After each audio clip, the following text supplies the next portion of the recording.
अव्यान रुद्र के ऐसे बोलने से उसे घूरते हुए बोलता है, तुम्हें पता है इस वक्त तुम किसके सामने क्या बोल रहे हो? बहन है मेरी।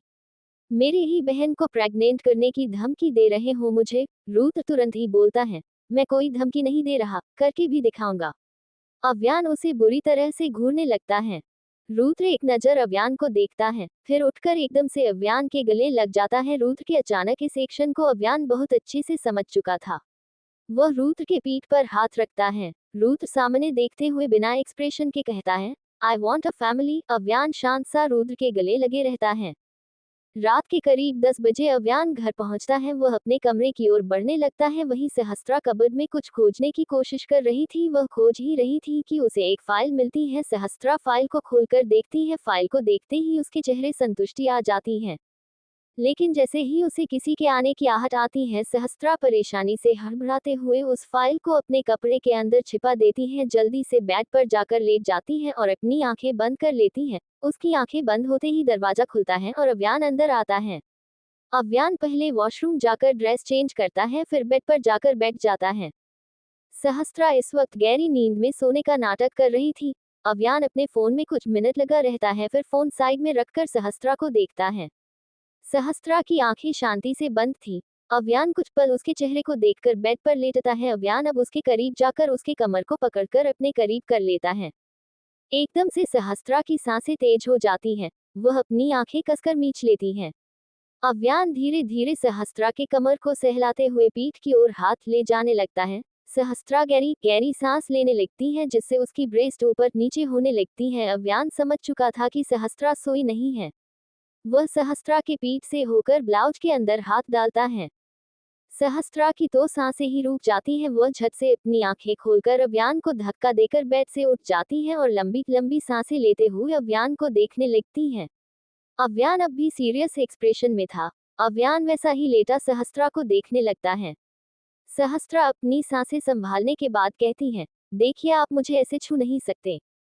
अव्यान उठकर बैठ जाता है और सहस्त्रा को देखते हुए कहता है, तुम मेरी वाइफ हो और मैं तुम्हें छूने के अलावा बहुत कुछ कर सकता हूँ। सहस्त्रा एकदम से चिल्लाती है, नहीं आप कुछ नहीं कर सकते। आप मुझे नहीं छू सकते क्योंकि आपने मुझे पूरी दुनिया के सामने नहीं अपनाया है। सहस्त्रा ये सब बोलते हुए हकला रही थी। वह बस अव्यान को खुद से दूर करना चाहती थी। अव्यान उसे कुछ देर देखता है, फिर खड़ा होकर सहस्त्रा की ओर कदम बढ़ाने लगता है। ये देखकर सहस्त्रा पीछे होने लगती है। अव्यान सहस्त्रा की ओर कदम बढ़ाता हुआ कहता है, तुम चाहती क्या हो? जब मैं तुमसे दूर रहता था तब तुमने खुद मुझे करीब आने को कहा, और अब जब मैं तुम्हारे करीब आ रहा हूँ तो तुम मुझे दूर रहने को कह रही हो। साफ साफ बताओ आखिर तुम्हें चाहिए क्या? अव्यान जैसे जैसे आगे कदम बढ़ाते जा रहा था, सहस्त्रा वैसे वैसे अपने कदम पीछे कर रही थी। सहस्त्रा के चेहरे पर पता नहीं क्यों लेकिन एक डर दिख रहा था। उसका चेहरा पसीने से लथपथ भींगा हुआ था। सहस्त्रा पीछे हटते हटते दीवार से सट जाती है। वह जल्दी से इधर उधर देखने लगती है। तब तक अव्यान दीवार के दोनों साइड अपना हाथ रख लेता है। सहस्त्रा सिर झुकाकर कसकर अपनी आंखें बंद कर लेती है। अव्यान सहस्त्रा की चिन पकड़कर चेहरे को उठाता है। सहस्त्रा फिर भी आंखें नहीं खोलती।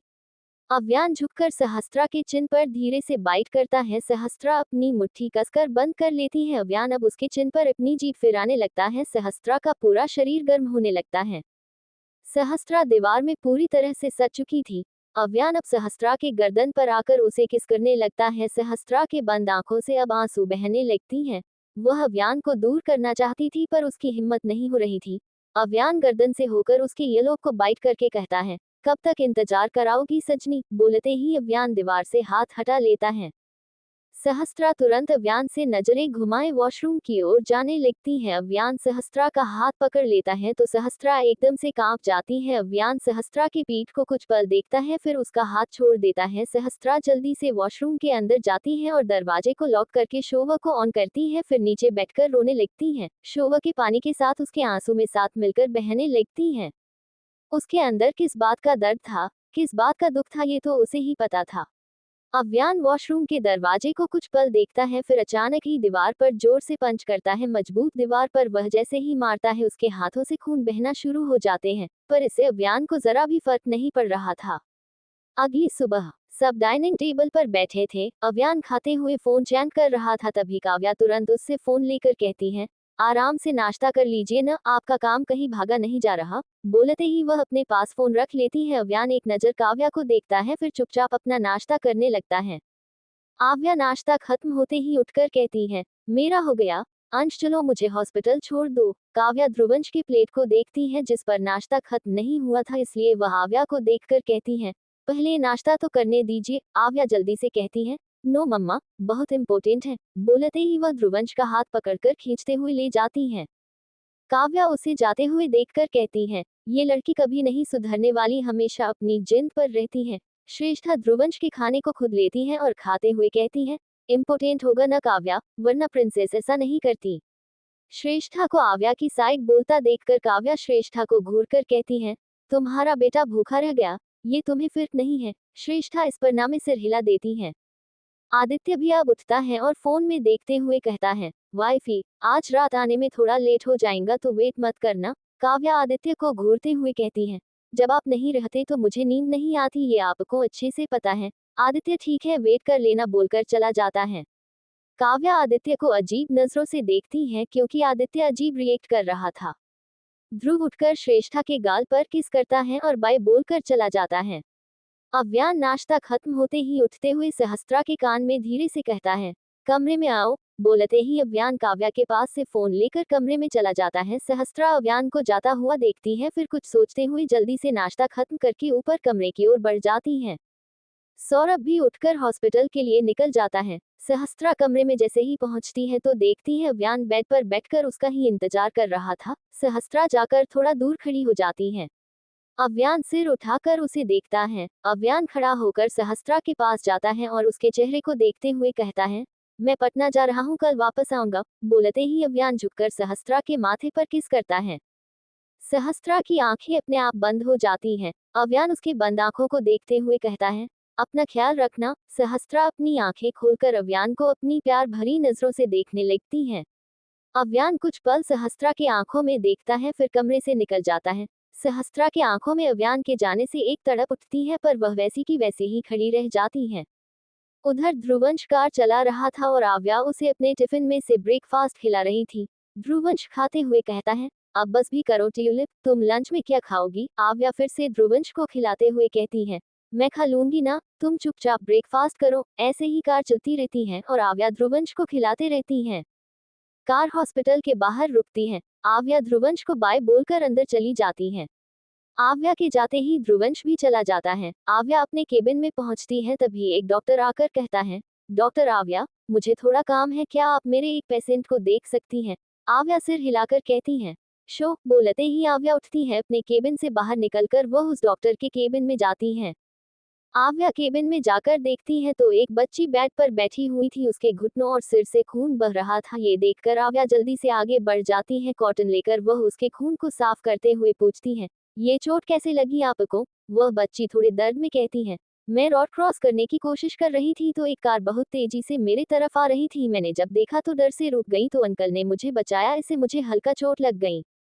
आव्या उसकी बात सुनते हुए उसकी ड्रेसिंग कर रही थी। वह बच्ची आव्या को देखते हुए कहती है, अंकल को मुझसे भी ज्यादा चोट लगी है।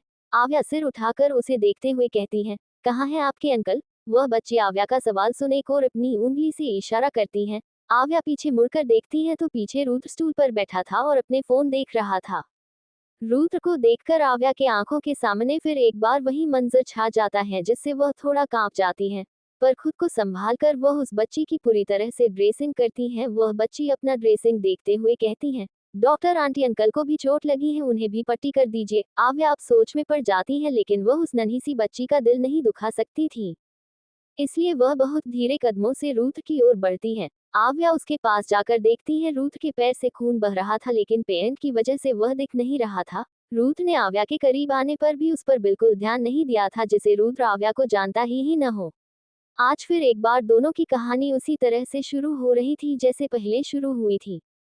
पहली बार दोनों इसी हॉस्पिटल में मिले थे और आज फिर एक बार दोनों इसी हॉस्पिटल में मिले हैं। आव्या धीरे धीरे रुद्र के पैंट को फोल्ड करके ऊपर कर रही थी। आव्या भी रुद्र को नहीं देख रही थी, पर उसके चेहरे पर थोड़ा डर था। आव्या रुद्र के पैंट को फोल्ड करके घुटनों तक ले जाती है। उसके घुटने में गहरी चोट लगी थी, जिस वजह से खून बहता हुआ नीचे आ रहा था। आव्या खून को साफ करके दवाई लिखती है, फिर पट्टी कर देती है। उसके बाद ही वह रुद्र के हाथों पर भी पट्टी कर देती है। दोनों इस कदर बिहेव कर रहे थे जैसे एक दूसरे को जानते ही न हो। जब रुद्र को आव्या पूरी तरह से पट्टी कर लेती है तो एक नजर उसके चेहरे को देखती है। रुद्र अब भी आव्या को नहीं देख रहा था। ये बात आव्या को पता नहीं क्यों लेकिन चुप रही थी। अब आव्या को रुद्र से डर नहीं बल्कि इस बात से बहुत बुरा लग रहा था कि रुद्र उसे पूरी तरह से भूल चुका है। वह उसका चेहरा तक देखना नहीं चाहता। रुद्र और आव्या के बीच अब तक न प्यार का इजहार हुआ था और न ही ब्रेकअप का आगाज हुआ था, पर फिर भी दोनों के बीच बहुत कुछ हो चुका था। आव्या अब रुद्र से नजरें हटाकर उस बच्ची के पास जाती है और उसके चोट को देखते हुए कहती है, आपके मम्मी पापा कहाँ हैं? वह बच्ची मासूमियत से कहती है, दोनों ड्यूटी गए हैं। ये सुनकर आव्या फिर भरी आवाज में कहती है, तो आपको कौन लेकर जाएंगे? अभी आप चली तो आपके पैर में बहुत दर्द होगा। वह बच्ची कुछ कहती उससे पहले ही रुद्र आकर उसे अपनी गोद में उठा लेता है और वहां से लेकर जाने लगता है। आव्या बस रुद्र को जाता हुआ देखती रहती है। वहीं वह बच्ची मुस्कुराते हुए आव्या को बाय बोलती है। आव्या भी हल्का मुस्कुराते हुए उसे बाय बोलती है। I hope you all like my story. शाम का वक्त था। आव्या हॉस्पिटल से बाहर निकली और तुरंत ही ध्रुवंश को फोन करने लगी। ध्रुवंश के सामने इस वक्त एक आदमी जमीन पर लेटा था और ध्रुवंश उसके सीने पर पैर रखा हुआ उसे सर्द नजरों से देख रहा था। वह इंसान अपने आप को छुड़ाने की भीख मांग रहा था जिससे उस जगह पर बस उसकी ही आवाज आ रही थी। इसी के बीच अब ध्रुवंश का फोन रिंग होता है। ध्रुवंश उसे देखते हुए पॉकेट से फोन निकालता है। वो इंसान गिड़गिड़ाते हुए कहता है, किंग प्लीज माफ कर दो, अब से ऐसी गलती नहीं होगी। ध्रुवंश फोन पर आव्या के नंबर को देखकर अपने खतरनाक ऑरा से अपने होठों पर उंगली रखकर उस इंसान को चुप रहने का इशारा करता है। वह इंसान तुरंत अपने मुंह पर हाथ रख लेता है। ध्रुवंश कॉल रिसीव करके कान के पास फोन ले जाता है। तभी उधर से आव्या मुंह बनाते हुए कहती है, कहाँ रह गए? आ जाओ न मेरा बच्चा, मैं तुम्हारा वेट कर रही हूँ। ध्रुवंश उस इंसान की छाती से पैर हटाकर दूसरी ओर चलते हुए कहता है, अभी मैं नहीं आ सकता ट्यूलिप। वह इंसान ध्रुवंश को बिजी देखकर सामने रखा लोहे की रोड उठाता है और उठकर ध्रुवंश की ओर बढ़ जाता है। वहीं ध्रुवंश की बात सुन आव्या बुरा सा मुंह बनाकर कहती है, लेकिन क्यों बच्चा? वह इंसान ध्रुवंश को मारने ही वाला होता है। तभी ध्रुवंश भी मुड़ता है। मुड़ते ही उसका फेस एकदम डार्क हो जाता है। ध्रुवंश के मुड़ते ही उस इंसान का डर से लोहे की रोड नीचे गिर जाती है और वह पीछे होने लगता है। ध्रुवंश उस इंसान की ओर कम बढ़ाते हुए आव्या से कहता है, किसी को उसकी औकात दिखाने के साथ अंजाम तक पहुंचाना है। अच्छे से जाना। Okay tulip, love you. आव्या थोड़ा उदास होकर कहती है, ठीक है बच्चा, लव यू टू। बोलते ही वह फोन रखती है। ध्रुवंश फोन रखकर उस इंसान को ऊपर से नीचे देखता है जिससे उस इंसान की डर से हालत खराब हो जाती है। ध्रुवंश लोहे की रोड उठाकर सर्द आवाज में कहता है, इतना डर लगता है तो औकात से बाहर क्यों जाते हो? बोलते ही वह झटके से उसके पैर में रोड घुसा देता है। उस इंसान की दर्दनाक चीख गूंज उठती है। ध्रुवंश गन निकालकर उसके सिर पर पॉइंट करके कहता है, माफिया किंग जरूर हूँ लेकिन इतना गलत नहीं हूँ कि ह्यूमन ट्रैफिकिंग करने दूं। बोलते ही वह उसके सिर पर सूट करता है। इधर आव्या लिफ्ट मांगने के लिए अपने हाथ आगे कर रही थी। वैसे तो वह कैब या घर में कॉल करके किसी को बुला सकती थी लेकिन उसका मन हो गया कि वह आज किसी को लिफ्ट मांग लेंगी। आव्या देखती है कि एक जिप आ रही थी। वह जल्दी से उसे रोकने के लिए हाथ बढ़ाती। वह जिप उसके सामने आकर रुक जाती। जिप में बैठा इंसान अर्धव था। वह जैसे आव्या को देखता है तो बस उसी में खो जाता है। आव्या उसे आवाज देती है, हेलो एक्सक्यूज मी। अर्धव जल्दी से होश में आता है और आव्या को देखते हुए जवाब देता है, यस। आव्या आगे देखती है फिर अर्धव को देखते हुए कहती है, क्या आप मुझे आगे तक छोड़ सकते हैं? अर्धव हाँ में जवाब देता है। तो आव्या जल्दी से जिप में बैठ जाती है। जिप में बैठते ही वह बैंक पीछे रखती है और अर्धव को देखते हुए कहती है, चलिए। अर्धव जिप स्टार्ट करके आगे बढ़ जाता है। आव्या अपने मस्त में आगे देख रही थी तो कभी साइड देख रही थी। वहीं अर्धव आव्या से बात करने के लिए बेचैन सा हो गया। भले उसे पता हो कि आव्या का बॉयफ्रेंड है लेकिन फिर भी उसे आव्या से बहुत बात करने का मन कर रहा था। अर्धव चोर नजरों से आव्या को देख रहा था लेकिन वह किसी भी तरह से आव्या को ये पता लगने नहीं दे रहा था। काफी वक्त बीता, आखिरकार अर्धव पूछ ही लेता है, आप एक डॉक्टर हैं? आव्या सिर हिलाती है और कहती है, हाँ डॉक्टर आव्या सिंघानिया। जैसे ही आव्या जवाब देती है अर्धव उससे बात करने के लिए और ज्यादा उत्तेजित हो जाता है। अर्धव तुरंत कहता है, हाय मैं इंस्पेक्टर अर्धव आहूजा। आव्या मुस्कुराते हुए उससे हाय कहती है। आव्या के ऐसे जवाब देने से तो अर्धव के पेट में जैसे तितलियां उड़ने लगी। अर्धव अब आगे कहता है, वैसे आप कहाँ जा रही हैं? आव्या अपने आंखों को झपकाते हुए कहती है, ड्यूटी के बाद इंसान जहाँ जाता है, ऑब्वियसली घर। वैसे आप कहीं और जाते हैं क्या? अर्धव हंसते हुए कहता है, जी बिल्कुल नहीं, मैं भी ड्यूटी के बाद घर ही जाता हूँ। वो तो बस सवाल के लिए कुछ मिला नहीं तो मैंने पूछ लिया। उद्धरण चिन्ह अल्पविराम। अर्धव के ऐसे जवाब से आव्या मुस्कुराने लगी, जिसे देख अर्धव खोया हुआ खुद भी मुस्कुराने लगा। अर्धव जिप चलाने के साथ आव्या को देख ही रहा था, तभी उसका फोन रिंग होता है। अर्धव फोन रिसीव करके थोड़ी देर बात करता है, फिर कॉल कट करके कहता है, ओ सॉरी आव्या, एक्चुअली मुझे अभी एक वकील से मिलना पड़ेगा, तो मैं पूरा रास्ता छोड़ नहीं पाऊंगा। ये सुनकर आव्या उदास सी हो जाती है, क्योंकि उसे लगा था वह सीधे घर पहुंच जाएंगी। आव्या नॉर्मली ही जवाब देती है, ओके। अर्धव आव्या के उदास मन को समझ चुका था, पर वह कुछ बोलता नहीं है। थोड़ी देर में दोनों कोर्ट पहुंचते हैं। आव्या जिप से बाहर निकलती है, अर्धव भी जिप से बाहर निकलता है। आव्या अपने कदम बढ़ाकर जाने ही वाली होती है कि अर्धव एकदम से कहता है, हेलो मिस आव्या। आव्या पीछे मुड़कर अर्धव को देखती है। अर्धव उसके पास जाकर कहता है, आप चाहे तो मेरे साथ अंदर जा सकती हैं, वैसे भी एक केस है जो मेडिकल से रिलेटेड है, अगर आप जाएंगी तो मुझे हेल्प हो जाएंगी और मैं आपको घर भी छोड़ दूंगा। आव्या थोड़ा सोचती है, फिर हाँ में सिर हिलाकर कहती है, ओके। अब दोनों अंदर चले जाते हैं। वकील से काफी देर तक बात करने के बाद अर्धव और आव्या बाहर आते हैं। अर्धव आव्या को देखते हुए कहता है, आप यहाँ 2 मिनट रुकिए, मैं अभी आया। आव्या हाँ में सिर हिलाकर पिलर पर हाथ रखकर खड़ी हो जाती है। अब रात होने को आई थी। आव्या अपने फोन में कुछ करते हुए मुड़कर एक और देखती है, तो उसकी नजर सहस्त्रा पर पड़ती है, जो एक वकील से किसी टॉपिक पर बात कर रही थी। दोनों के एक्शन से साफ पता चल रहा था कि दोनों प्रोफेशनल कुछ बात कर रहे हैं। ये देख आव्या धीरे से खुद से कहती है, भाभी यहाँ क्या कर रही हैं? बोलते ही वह फिर से सहस्त्रा को देखती है, पर इस बार सहस्त्रा नहीं थी। आव्या इधर उधर देखती है तो उसे सहस्त्रा दिखती है, जो अब वहां से बाहर निकल रही थी। आव्या उसे देख चिल्लाती है, भाभी, लेकिन सहस्त्रा को सुनाई नहीं देता। वह तेज कदमों से वहां से चली जाती है। तभी अर्धव भी आ जाता है और आव्या को आवाज देता है। आव्या मुड़कर अर्धव को देखती है तो अर्धव कहता है, चलिए काम हो गया। ये सुनकर आव्या सिर हिलाती है, फिर दोनों वहां से चले जाते हैं। कुछ आधे घंटे में अर्धव की जिप आव्या के घर के पास रुकती है। आव्या घर को देखती है, फिर अर्धव को देखते हुए कहती है, आपको कैसे पता मैं यहाँ रहती हूँ? मैंने तो बताया भी नहीं। बोलते हुए आव्या के चेहरे पर सीरियसनेस आ जाती है, क्योंकि उसे इस वक्त रुद्र याद आ रहा था। ऐसे ही उसने पहली बार घर छोड़ा था, तब भी आव्या ने रुद्र को अपना एड्रेस नहीं बताया था। अर्धव आव्या की सीरियसनेस देखकर नर्वस हो जाता है, पर फिर भी वह कॉन्फिडेंस से जवाब देता है, एक्चुअली एक दिन सुबह मैंने आपको यहाँ देखा था, शायद वो आपका भाई ही था जिसके साथ आप फुटबॉल खेल रही थी। उद्धरण चिन्ह अल्पविराम। अर्धव ने सच में एक दिन आव्या को ध्रुवंश के साथ फुटबॉल खेलते हुए देखा था, जो आव्या को भी याद आ चुका था। आव्या जिप से बैग लेकर नीचे उतरकर अर्धव को देखकर कहती है, okay bye and thank you. Ardhav भी आव्या को जवाब में बाय बोलता है। आव्या अब जाने लगती है, वहीं अर्धव अपने दिल पर हाथ रखे उसे देखने लगता है, क्योंकि इस वक्त उसकी धड़कन बहुत तेज थी। आव्या मेन गेट के अंदर जाती है तो उसे सहस्त्रा घर के अंदर जाते हुए देखती है। आव्या भी जल्दी से आगे बढ़ती है। सहस्त्रा हॉल से जाने ही लगती है, तभी काव्या उसे बुलाती है, सहस्त्रा कहाँ गई थी? हम कब से आपको ढूंढ रहे हैं। सहस्त्रा अपनी जगह पर खड़ी होकर कहती है, वो माँ हमारी एक दोस्त वापस घर जा रही थी, तो हम उनसे एयरपोर्ट मिलने गए थे। जैसे ही आव्या ये सुनती है, उसे बहुत जोर का झटका लगता है। अभी अभी उसने सहस्त्रा को कोर्ट में देखा था वकील से बात करते हुए, और अब वह काव्या से साफ झूठ बोल रही थी। आव्या मन में कहती है, भाभी मम्मा से झूठ क्यों बोल रही है? वहीं काव्या सहस्त्रा से कहती है, ठीक है जाए, जाकर फ्रेश हो जाए। सहस्त्रा हाँ में सिर हिलाती है और ऊपर चली जाती है। आव्या बस सहस्त्रा को देखती रह जाती है।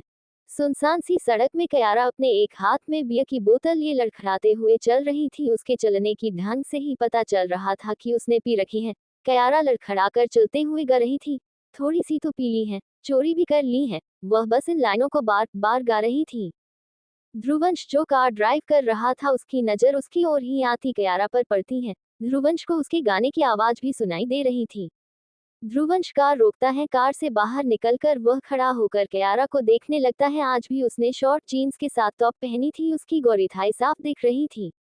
कयारा चलते चलते ध्रुवंश के बगल से गुजरने लगती है, पर तभी ध्रुवंश उसकी बाजू पकड़ लेता है। कयारा एकदम से कहती है, कौन है रे? बोलते ही वह ध्रुवंश की ओर लड़खड़ाते हुए देखती है। कयारा उससे खुद को छुड़ाते हुए कहती है, तुम जानते नहीं हो तुमने किसका हाथ पकड़ा है? एक फोन करूंगी न तो पूरी पुलिस की फौज खड़ी हो जाएंगी। कयारा की बात सुन ध्रुवंश की भौहें चढ़ जाती है। उसी दिन वह खुद पुलिस से भाग रही थी और आज ध्रुवंश को पुलिस बुलाने की धमकी दे रही थी। ध्रुवंश कयारा को खींचकर आगे खड़ा करता है। कयारा अपनी नशीली आंखों के पलके झपकाते हुए ध्रुवंश को देखती है। ध्रुवंश को देखते ही वह कहती है, तुम बोलते ही वह थोड़ा हंसती है, फिर अपनी उंगली ध्रुवंश के चेहरे पर घुमाते हुए कहती है, तुम्हें पता है तुम बहुत होठ हो, तुम्हारे इस होंठ में बहुत नशा है, लेकिन तुम बहुत गंदे हो। बोलते ही वह बुरा सा मुंह बना लेती है। ध्रुवंश क्यारा को ऊपर से नीचे देखते हुए कहता है, क्या तुम्हारे पास कोई कपड़े नहीं हैं जो हमेशा चड्डी में घूमती रहती हो? क्यारा अपने आप को देखती है और अजीब से एक्सप्रेशन लिए ध्रुवंश को देखकर कहती है, चड्डी, ये हॉट पंथ है बेवकूफ इंसान, सारा मूड खराब कर दिया। बोलते ही वह बियर की बोतल को मुंह में लगाती है, तभी ध्रुवंश उसके हाथ से बोतल लेकर फेंक देता है। क्यारा उसे बुरी तरह से घूरने लगती है। क्यारा कुछ बोलती तभी ध्रुवंश तुरंत क्यारा को गोद में उठा लेता है। क्यारा चिल्लाने लगती है, हेलो एक्सक्यूज मी, तुम मुझे किडनैप कर रहे हो? ध्रुवंश की बात बिना सुने कार में बिठाता है। सीट बेल्ट लगाकर वह दूसरी तरफ जाने लगता है। क्यारा सीट बेल्ट को खोलने की कोशिश करने लगती है और चिल्लाती भी रहती है, छोड़ो मुझे, मैं कह रही हूँ बहुत पछताओगे। ध्रुवंश ड्राइविंग सीट पर बैठकर क्यारा के हाथ को बांध देता है। क्यारा थोड़ी तेज आवाज में कहती है, हे क्या कर रहे हो? मैं तुम्हें कह रही हूँ कुछ भी किया ना तो जिंदा नहीं छोड़ूंगी तुम्हें। ध्रुवंश उसकी बातें सुनकर अब फ्रस्ट्रेट हो चुका था, क्योंकि क्यारा चुप हो ही नहीं रही थी। ध्रुवंश को जब कुछ नहीं सूझता तो वह झटके से क्यारा के होठों को अपने जबत में ले लेता है। क्यारा बोलने की कोशिश करने लगती पर ध्रुवंश उसके होठों को बहुत तेजी से सक करने लगता है। क्यारा अब बिल्कुल चुप हो जाती है। पहले तो ध्रुवंश क्यारा को चुप कराने के लिए ये कर रहा था, लेकिन जैसे ही उसे क्यारा के होठों का स्वाद आता है वह बहुत ही पैशनेटली उसे किस करने लगता है। ऐसा लग रहा था जैसे ध्रुवंश क्यारा के होठों को चूमते हुए नशे में खो गया हो। क्यारा अब थोड़ा भी मूव नहीं कर रही थी, बल्कि वह भी ध्रुवंश के होठों को शांति से धीरे धीरे चूस रही थी। I hope you all like my story. Note, कल चैप्टर अपलोड नहीं हो रहा था तो मैंने दो बार अपलोड की। जब अपलोड हुई तो एक को डिलीट कर दी थी पर हुई नहीं, इसलिए 2 चैप्टर रिपीट हो गया।